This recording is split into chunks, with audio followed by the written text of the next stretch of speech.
వస్తే తెలంగాణ ఏర్పడితే ప్రాంతీయ అసమానతలు లేదా ప్రాంతాల వారీగా జరిగే దోపిడీ తగ్గడంతో పాటుగా తెలంగాణకు ఎంత కొంత ఇక్కడ ప్రజలకు స్వేచ్ఛా స్వాతంత్రం లభిస్తుంది, తర్వాత కొంత ప్రజాస్వామ్య అభివృద్ధి అనేటువంటి వాతావరణాన్ని ప్రజలంతా ఆశించే ఉవ్వెత్తున అప్పటి వరకు విప్లవోద్యమాలు ఇచ్చినటువంటి చైతన్యంతో ప్రజలంతా పాల్గొన్నారు.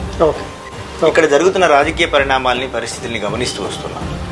కానీ ఇక్కడ పరిస్థితులు ఏమీ బాగలేవు. ప్రజలకు అనుకూల విధంగా మారడం కాకుండా క్రమక్రమంగా ఇక్కడ మళ్ళీ ఒక డిక్టేటర్షిప్ అంటే ఒక నిరంకుశత్వం రాజ్యం వెళ్తున్న పరిస్థితులు తెలంగాణలో దినదినం అభివృద్ధి ఎంతో వస్తున్నాయి.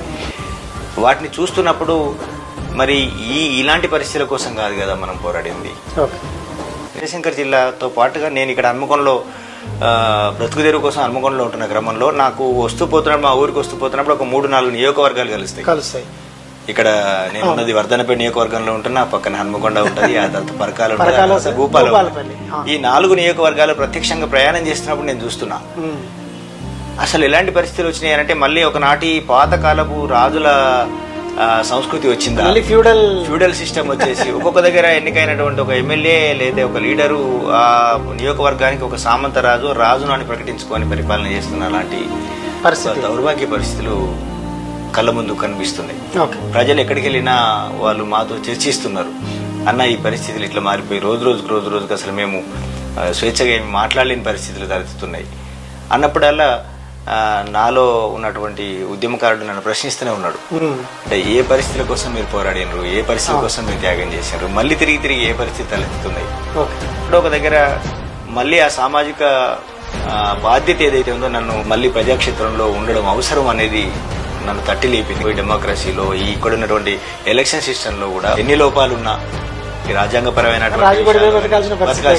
కాబట్టి ప్రజాక్షేత్రంలో ఉండి ప్రజల సమస్యల మీద మనం ప్రజా గొంతుకగా మారాలి అనేది నేను ఆలోచించుకొని నిర్ణయించుకున్నా.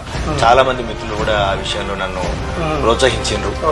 మీలాంటి వాళ్ళు నిస్వార్థంగా ప్రజల కోసం నిలబడేటువంటి నాయకులు లేదా అలాంటి గొంతు అవసరం అనేది ఫీల్ అయినరు. ప్రజల నుంచి కూడా అలాంటి డిమాండ్ ఉంది. కాబట్టి ఇక నేను ఈ ప్రజాక్షేత్రంలోకి రావాలనుకున్నప్పుడు ఇక్కడ ఉన్నటువంటి ఏదో ఒక ప్లాట్ఫామ్ లో మనం చేరి ఆ ప్లాట్ఫామ్ ద్వారా మాత్రమే పనిచేయగలం. కాబట్టి ఆ ప్లాట్ఫామ్ లో ఉన్న దాంట్లో ఇక్కడ ఉన్నటువంటి పార్టీల్లో కొంత ఇంటర్నల్ డెమోక్రసీ ఉండి మన అభిప్రాయాలను చెప్పగలిగేటువంటి అవకాశం ఉన్న పార్టీగా కానీ కాంగ్రెస్ పార్టీని ఎందుకు ఎంచుకున్నా అన్నప్పుడు కాంగ్రెస్ పార్టీకి సంబంధించి అప్పుడు రాహుల్ గాంధీ ఈ దేశంలో సామాజిక న్యాయం అనే ఎజెండాను చాలా బలంగా మనస్ఫూర్తిగా ముందుకు తీసుకెళ్తున్నటువంటి సందర్భం. इसलिए मैं हर भाषण में कहता हूं कि ओबीसी सेंसस कास्ट सेंसस की जरूरत है. అందుకే నేను ప్రతి దగ్గర నా ఉపన్యాసంలో భారతదేశంలో ఓబీసీల జనగణన జరగాలని అన్ని చోట్ల చెప్తాను. ఆయన దేశవ్యాప్తంగా కూడా భారత్ జోడో యాత్ర చేస్తున్నాడు.